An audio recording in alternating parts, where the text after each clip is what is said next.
One TV, सब पे नजर, अंदर की खबर।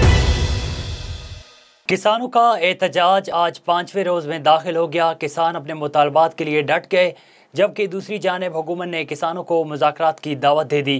किसानों का मजीद क्या कहना था, आइए जानते हैं।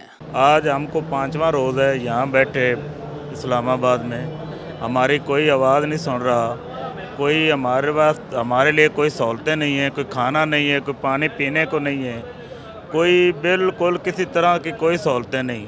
हम 2 घंटे और इंतज़ार करेंगे इनका हुकूमत का। अगर हमारे वास्ते कोई सहूलत ना मिली, हमारे मुज़ाकरात ना माने गए जायज़ मुतालबात, हम इंशाल्लाह 2 घंटे के बाद डी चौक का रुख करेंगे।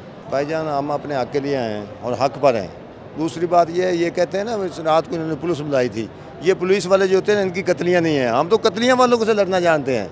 रात को जो सूर होते हैं ना, उनकी कतलियाँ होती हैं और किसान उनसे नहीं डरता। ये कौन होते हैं हमें डराने वाले?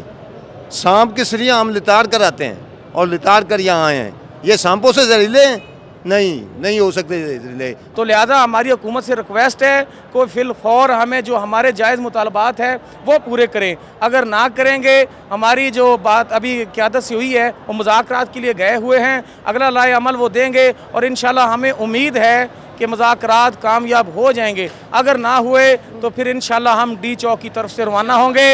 इंतज़ामिया से हमारी कोई लड़ाई नहीं, वो हमारा रास्ता छोड़ दे, वो हमारे भाई हैं। हुकूमत अभी तक हमें कोई वाज़ेह पॉलिसी नहीं दे रही।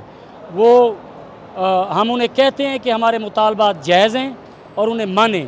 अगर वो नहीं मानेंगे तो फिर साफ ज़ाहिर है आज 5वां दिन है, हम तो फिर यहाँ नहीं बैठेंगे, हम डी चौक की तरफ पेशकदमी करेंगे।